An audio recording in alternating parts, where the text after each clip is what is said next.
ఓం శ్రీ గురుభ్యో నమః. స్నేహం. మహాభారతం అనుశాసన పర్వంలో భీష్ముడు ఓ చిన్న కథను ధర్మరాజుకు చెప్పాడు. స్నేహం గురించిన కథ. ఆ కథలో స్నేహం, కృతజ్ఞత ప్రస్తావన కనిపిస్తుంది.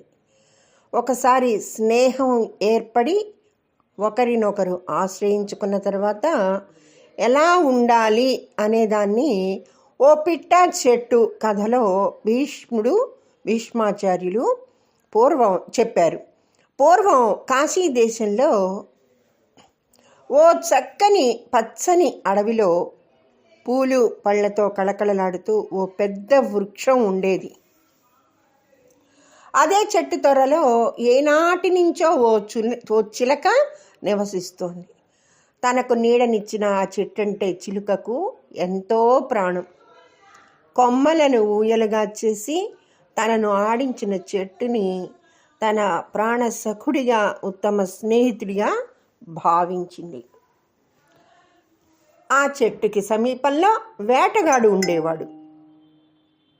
ఓ రోజు ఓ మృగాన్ని గురి చూసి బాణాన్ని వదలగా అది గురి తప్పి ఆ మహావృక్షం మొదట్లో గుచ్చుకుంది. బాణానికి ఉన్న విష ప్రభావంతో ఆ చెట్టు రోజురోజుకి క్షీణిస్తూ చివరకు మూడయింది. చెట్టు దుస్థితిని చూసి చిలక ఎంతో బాధపడింది. చెట్టు మీద మిగతా పక్షులన్నీ తమ దారి తాము వెతుక్కుంటూ వెళ్ళిపోయాయి. కానీ చిలక మాత్రం మూడుబారిన చెట్టు త్వరలోనే ఉండిపోయింది. కొంతకాలం గడిచింది. తర్వాత తరచూ దేవేంద్రుడు ఆకాశ మార్గాన అటుగా వెళ్తుండేవాడు.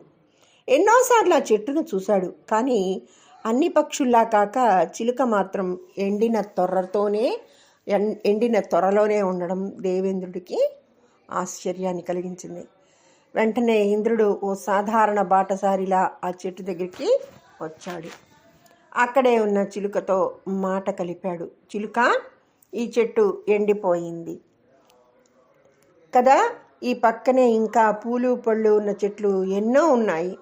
అక్కడికి వెళ్లకుండా నువ్వు ఇక్కడే ఎందుకున్నావు అని ప్రశ్నించాడు.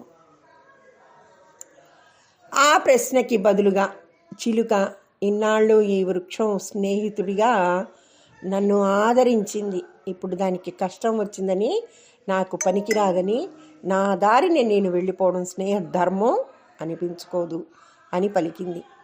చిలుక స్నేహభావం ఇంద్రుడికి ముచ్చట గొలిపింది. నీకు ఏదైనా వరం ఇస్తాను కోరుకో అన్నాడు ఇంద్రుడు.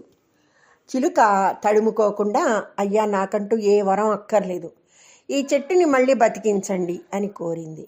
దేవేంద్రుడు కొన్ని అమృత బిందువులను చెట్టుపై చిలకరించాడు. చెట్టు మళ్ళీ బతికింది, పచ్చదనాన్ని సంతరించుకుంది, పూలు పళ్ళతో పూర్వ వైభవాన్ని పొందింది. నిజమైన స్నేహితుడంటే చిలకలాగా మిత్రుడి పట్ల సదా కృతజ్ఞత భావంతో మెలుగుతూ ఉండాలని భీష్ముడు ధర్మరాజుకు చెప్పిన ఈ కథా సారం. మరి ఈ కథ స్నేహితులందరికీ కూడా ఆచరణీయం, ఆదర్శయోగ్యం కావాలని కోరుకుంటూ ధన్యవాదములు. సర్వేజన సుఖినో భవంతు. మీ హిమబాల.